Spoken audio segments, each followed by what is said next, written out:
Hey, Ryan Reynolds here for Mint Mobile. You know, one of the perks about having 4 kids that you know about is actually getting a direct line to the big man up north. And this year, he wants you to know the best gift that you can give someone is the gift of Mint Mobile's unlimited wireless for $15 a month. Now, you don't even need to wrap it. Give it a try at mintmobile.com/switch. Upfront payment of $45 for 3-month plan equivalent to $15 per month required. New customer offer for first 3 months only. Speed slow after 35 gigabytes if network's busy. Taxes and fees extra. See mintmobile.com. Thank you for calling the Bombas Comfort Line. Bombas make socks, slippers, tees, and underwear made with the highest quality materials. Press 1 for comfort, 2 for style, 3 for donation. You chose style. Bombas is styles for whatever you enjoy. You can run in Bombas, lounge in Bombas, dress them up, dress them down, but always give back in Bombas. Because with every item purchased, another is donated. Bombas, comfort worth calling for. Go to bombas.com/audio and use code AUDIO for 20% off your first purchase. That's BOMBAS.com and use code AUDIO.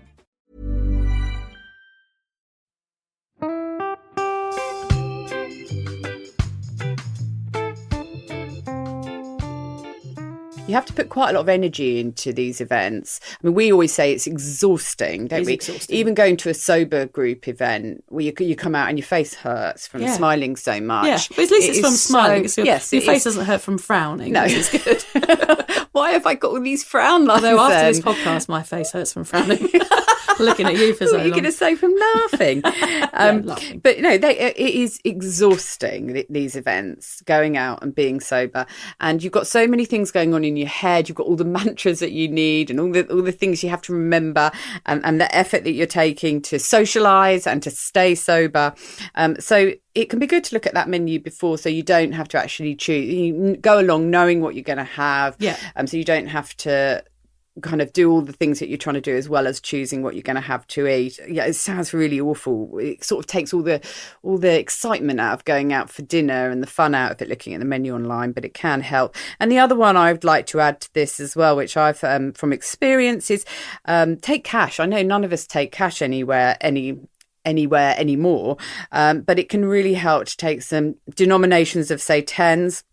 I've been at a really nice dinner with some friends, and I just got to we got to the dessert bit, and I was ready to go. Yeah. But I couldn't get the bill. It was so busy, and then they wouldn't split the bill. And luckily, my friend said, "Look, I'll pay for you," and I paid her back online. But it was difficult. And if you just add up in your head how much your food has come to and your drink, you can just pop the money down on the table and go. And also, you don't want to pay for other people's expensive alcoholic drinks. I know it sounds like the party pooper, and you don't want to be that, but just to sneak up to the cash register and say to the waitress, "Look, I haven't drunk anything, I'm just going to pay for mine before you leave." I mean, even before the bill comes, you can do that, because I don't want to pay for people's expensive bottles of Merlot and stuff, like when I've drank fizzy water all night. And I would never have expected anyone to do that for me when I was drinking. But once the booze is down, the rest of the people there, they don't think, they're just, let's just split the bill, and it's actually like, and they're super generous. Yes. So when you're drinking, you're so generous, you end up paying for everyone else's. You don't care, but when you're sober, you're a tight ass. Yeah, basically. A boring tight ass. Yeah. Now I've got one here as well, and again, something that was really relevant to me, which I hope might help others. But if you have struggled in the past, like I have, know what your red flags are, and what are the things that are stopping you from going. So for me, I've worked out that I'll have good intentions to go, but then as the time comes nearer to going, I'll find excuses. One excuse is not enough to stop me going, but the next excuse, I'm like, okay, I don't think I can do this event because this has happened and that's happened. And then the third thing, and I will find the excuse, and I've got myself the excuse, and I can back out. So I have to just say to myself, I'm not going to let those excuses get in my way. I have to make sure that the venue is definitely something that I'm going to be happy with. That's a really important one for me. So they're kind of my red flags, the venue, and trying to find those excuses not to go. Work out what it is that's stopping you want to go. Sometimes there might be someone who's going. There's someone in the group who is quite intimidating, and you just don't feel comfortable. It doesn't mean you don't like them, but you just don't feel comfortable with them. So sometimes focusing on what it is particularly that's causing the problem, and then trying to solve a way around it. Or if you can't solve a way around it, accept that that's what it is, and then turn the offer down. Yeah, and also you can look at it as a challenge. I mean, going out with somebody who you don't like or triggers you or is annoying or talks too much or any of these things.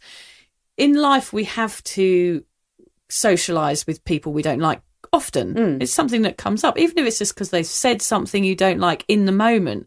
We still have to get on with it. It's part of life. Nothing's ever going to be perfect. And I think, you can look at this first sober night out as a bit of a challenge that you're going to go through. And at the end of it, if you complete it, you're going to feel good and then you're going to feel better about it. It's not going to be perfect. It is going to be challenging and you just got to try and fight your way through it. And it's a practice, isn't it? A bit like meditation or yoga. The more that you get out and do it, the better. Yeah. But that was just one of mine. One of the things that you can do in a situation, which is our next point, which is going to help with all of those things Lucy's just talked about, is to take a sober mate. Like, that's why I'm trying to drag Lucy out everywhere with me, because I do need that sober mate. You need a sober mate? Yeah, someone that I can nudge and go, have you heard what this twat's saying? Or, Surely with your business, you've got enough sober mates.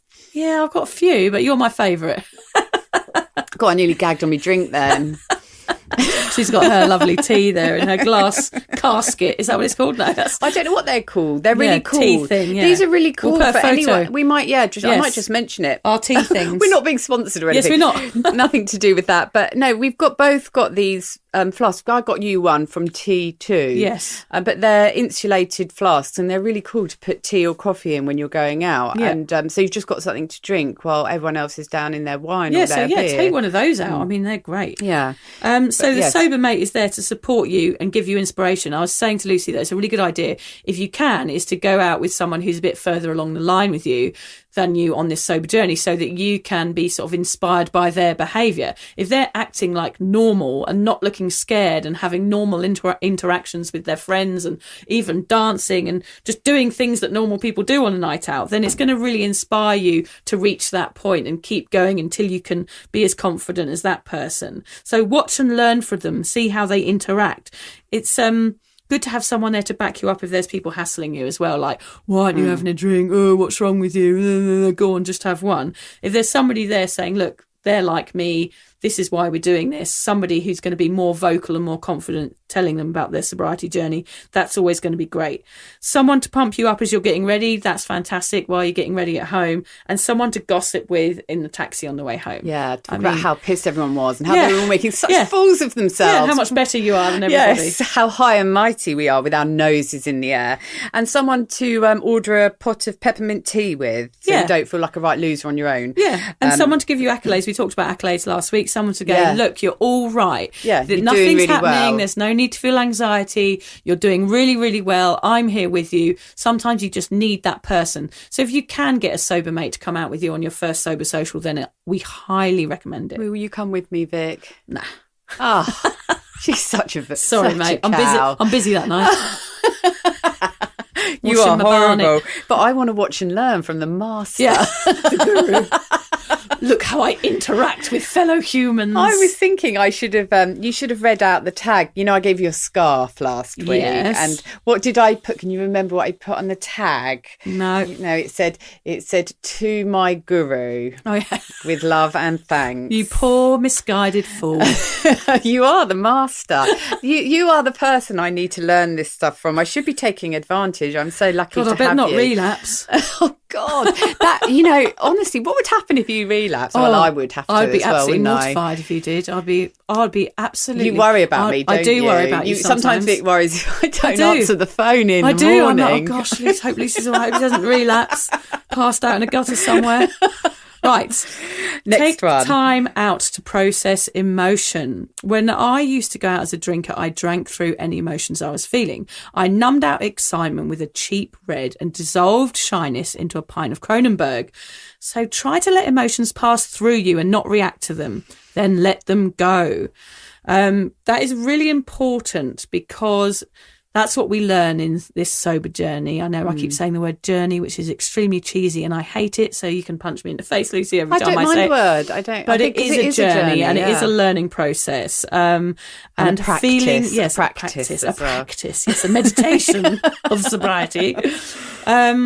And being nervous is normal. So let those nerves, sometimes that line between nervousness and excitement, I know it's a very fine line. So if you're feeling nervous, try and change that into excitement if you can.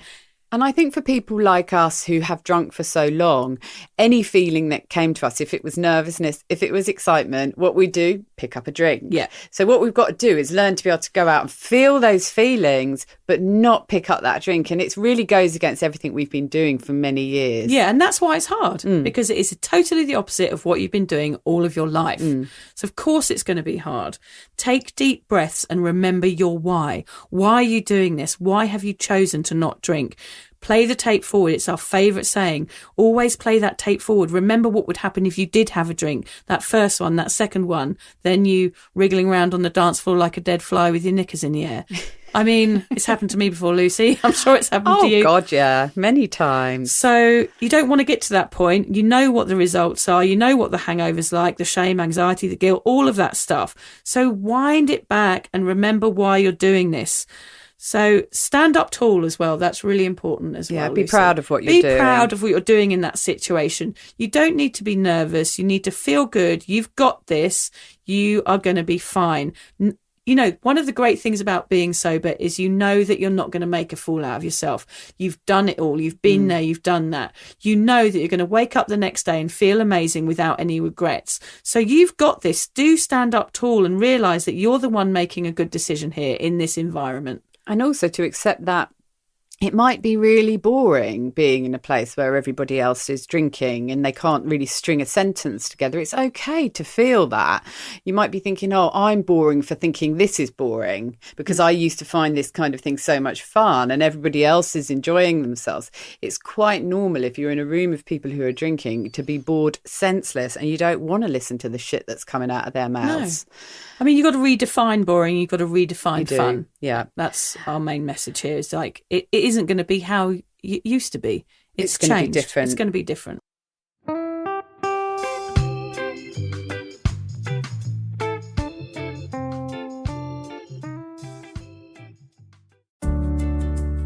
Hi there. I wanted to tell you about a podcast that I think every single one of you will benefit from.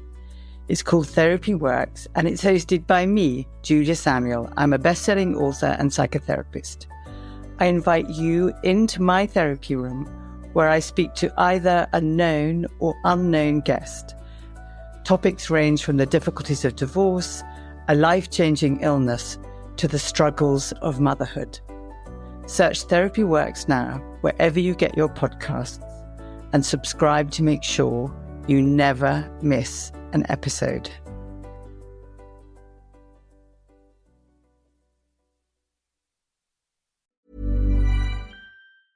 Take control of the numbers and supercharge your small business with Xero. That's Xero.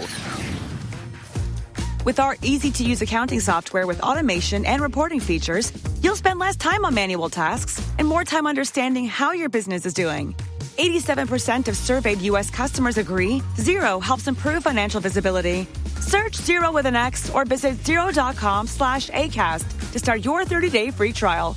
Conditions apply. This holiday season, connection with the kids we love is the best gift of all. Right now, kids on average are spending between 5 to 9 hours a day on screens. And studies link heavy use to rising anxiety and depression, with social media being at the center of it all. That's why Gab makes kid-safe phones and watches. No internet, no social media, just the right features for their age. With Gab's Tech in Steps approach, kids get the right tech at the right time. So if a phone is on your child's wish list, make it a Gab, the gift of safe connection. For an exclusive holiday offer, visit gab.com/getgab and use code GETGAB. That's GABB.com/getgab. Gab. Tech in Steps. Independence for them. Peace of mind for you. Hey, it's Mark Marin from WTF here to let you know that this podcast is brought to you by Progressive Insurance. And I'm sure the reason you're listening to this podcast right now is because you chose it. Well, choose Progressive's Name Your Price tool, and you could find insurance options that fit your budget, so you can pick the best one for your situation. Who doesn't like choice? Try it at Progressive.com. And now, some legal info. Progressive Casualty Insurance Company and Affiliates. Price and coverage match limited by state law. Not available in all states.